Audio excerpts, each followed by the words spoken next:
In this episode, you'll discover the policy leadership that Masters Sport needs if it is to grow. Feel the grip of the oar handle, smooth yet firm in your hands. Taste the salt of your own sweat and the occasional splash of water. It's all part of the journey. Welcome to another episode of Faster Masters Rowing Radio. Each week, our host, Masters rowing coach Rebecca Caro, dives deep into the world of Masters rowing. Whether you're on the water or in the gym, join us to become a faster master. Let's go rowing. Hello again and welcome to another episode of Faster Masters Rowing Radio. I'm Rebecca Caro, and today I want to talk about a conversation I had last night with a researcher. Her name is Sophie Harrington, and she is researching recommendations to improve access to girls' and women's sport using public policy measures. Now, this was a really interesting angle for me because I'm no expert in public policy. But our conversation, which started around how did I get into sport? Did I notice differences between access and enthusiasm for men's and women's sport as I was growing in the sport? You know, what was it that got me going? What was it that continued to motivate me? So they were really interesting discussions. And of course, bear in mind, I was 19 when I first started rowing. I wasn't a sporty kid at school. I did try. I just wasn't very good at it. And it was in her focus was very clearly on the male-female side.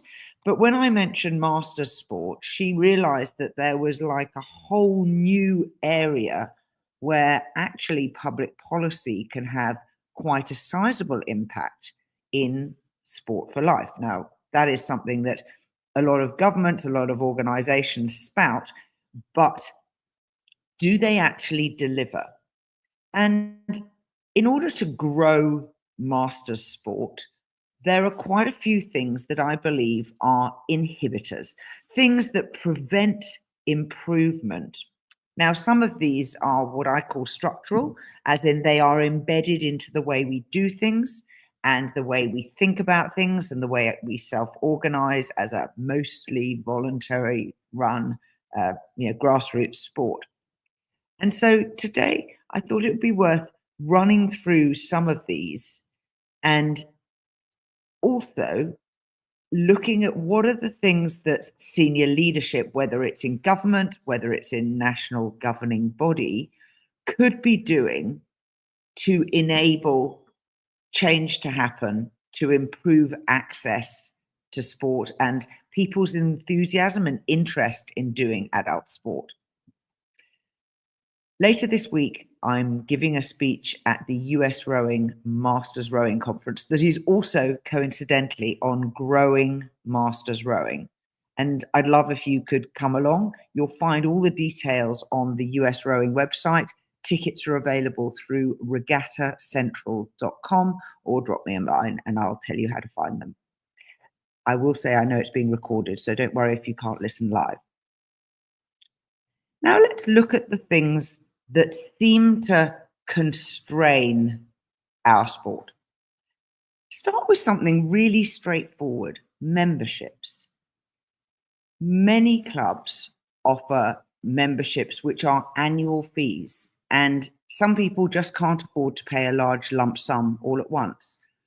We very rarely offer things like pay to play. Can you just turn up and pay when you use the service? I know that golf clubs, certainly some of them, do things like this. Along with that, what about looking at time of day pricing? Our rowing equipment plant lies idle for probably 22 hours a day. Now, I'm not advocating rowing throughout the night in a 24-hour cycle, but it may be possible to offer memberships that allow you to train at a different time of day where the plant is mainly idle. We know that most school kids tend to do sport after school in the afternoons. We know that many competitive athletes like to train in the early morning so that they can then go on to work or university or school. There are gaps in between these peak usages. What are the things that you as a club could do to sweat your assets, get more money, revenue in from memberships that use them when they're not in demand from other groups. What about coach education? It is something that it's a drum I enjoy banging, but we know that the teaching methods that are appropriate for youth are not the same as appropriate for older adults.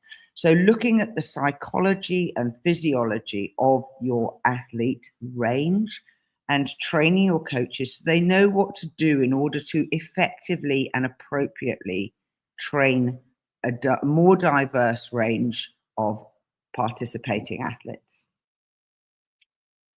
Competition structure is another huge growth inhibitor.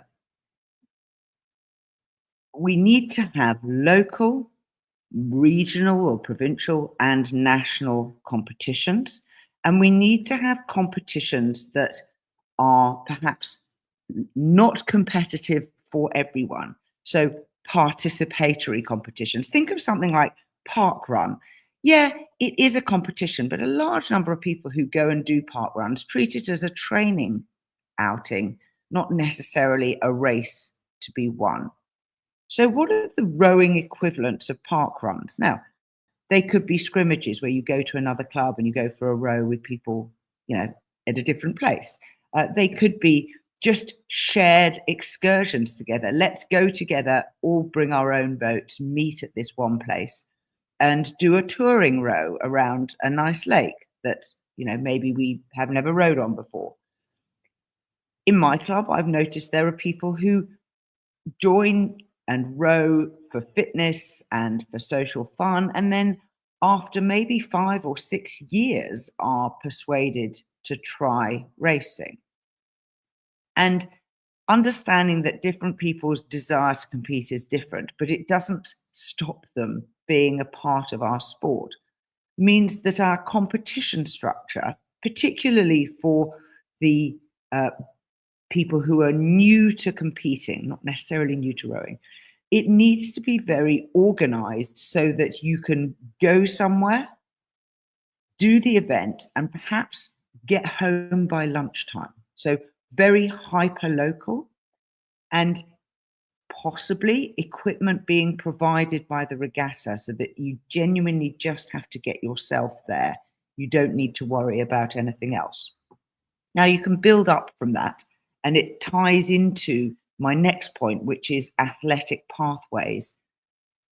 Having a way so that people of different experience can participate in events alongside others whose experience is similar is, I think, a much better framework for our competition structure than just age. Age doesn't work when somebody is the same age as me, but has many fewer years of experience. It doesn't make for a level playing field in competitive terms. So having plural athlete pathways that incorporate fitness rowers with challenges that are not necessarily races, that move people into competition so that they feel that they have a chance of doing well against other people who are like themselves, is really important. And I think that those beginner steps in athletic pathways are also important for those local and hyper-local events. And lastly, social inclusion. We masters know that we like a cup of tea and a slice of cake after our workouts. Making sure that the social aspect is included across all sports. It's not just play and then go home. That really encourages people to build friendships and to stick around.